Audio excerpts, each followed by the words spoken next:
Pakistan, au moins 128 morts dans un attentat suicide contre un meeting électoral. Au moins 128 personnes ont été tuées vendredi dans un attentat suicide lors d'un meeting électoral dans le sud-ouest du Pakistan, une attaque revendiquée par le groupe État islamique à moins de 2 semaines des élections législatives. L'attaque, dont le bilan est encore provisoire, s'est produite à Mastung, à une quarantaine de km de la capitale de la province instable du Baloutchistan, Quetta.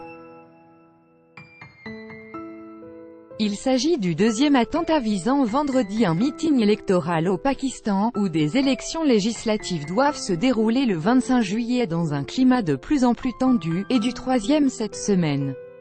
Jusqu'à cette semaine, la campagne électorale avait été relativement épargnée par les violences, même si de nombreux observateurs dénonçaient un climat de pression et de censure sur les médias et sur certains partis politiques. Le bilan a grimpé à 128 morts, a déclaré le ministre provincial de l'Intérieur Agha Umar Bengalzai. Il s'agit de l'attentat le plus meurtrier au Pakistan depuis l'attaque d'une école de Peshawar perpétrée en décembre 2014 par un commando taliban, qui avait fait plus de 150 morts. L'attaque visait un meeting politique de Mir Siraj Rezani, candidat à un siège de député provincial sous l'étiquette du parti Baloutchistan Awami Party, BAP, qui est décédé dans l'attentat, selon le ministre de l'Intérieur de la province du Baloutchistan, Agha Umar Bengalzai. Il a succombé à ses blessures lors de son transfert vers Quetta, a-t-il précisé.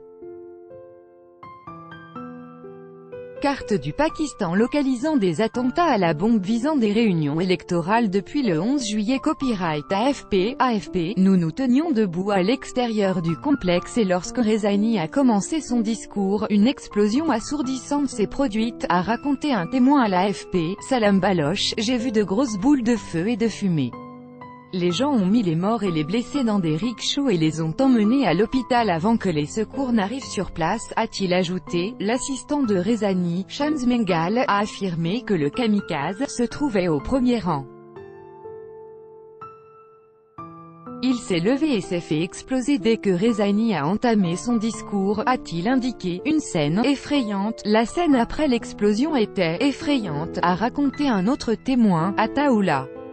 Des restes humains et des morceaux de chair sanglants étaient éparpillés partout dans le complexe. Les blessés criaient de douleur et de peur. Nous sommes arrivés sur le site de l'explosion et avons trouvé des gens éparés. Il n'y avait pratiquement personne en bon état. Nous avons alerté nos véhicules, 30 ambulances sont arrivées et les morts et les blessés ont été transférés dans les hôpitaux, a relaté un ambulancier de l'ONG dit Arif. L'évacuation des morts et des blessés a dû se faire en grande partie dans l'obscurité faute d'électricité, a constaté un journaliste de l'AFP sur place.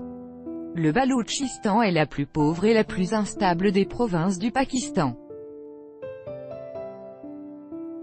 Plus tôt dans la journée, une autre bombe cachée sur une moto avait explosé près de Bannu, nord-ouest, au passage du convoi d'un autre candidat aux élections, tuant 4 personnes et en blessant une quarantaine d'autres, selon la police. L'homme politique visé, Akram Khan Mourani, représentant d'une coalition de partis religieux, le MMA, a survécu à l'attaque. Des personnes venues identifier les corps de proches, le 13 juillet 2018 à Quetta, après un attentat suicide qui a frappé une réunion électorale à Mastung, au sud-ouest du Pakistan. Copyright AFP, BANARAS Khan. Un attentat suicide revendiqué par les talibans pakistanais avait également visé mardi soir une réunion électorale du Awami National Party, ANP, à Peshawar, nord-ouest, tuant 22 personnes dont l'homme politique local Haroun Bilour. Selon un nouveau bilan, les autorités pakistanaises ont le devoir de protéger les droits de tous les Pakistanais en cette période d'élection, leur sécurité physique et leur capacité à exprimer librement leurs opinions politiques, quel que soit le parti auquel ils appartiennent, a réagi Omar Waresh, directeur adjoint pour l'Asie du Sud à Amnesty International. L'armée a annoncé plus tôt cette semaine prévoir le déploiement de plus de 370,0000 hommes pour assurer la sécurité le jour du vote. Tout droit de reproduction et de représentation réservé. Copyright 2018, Agence France Presse.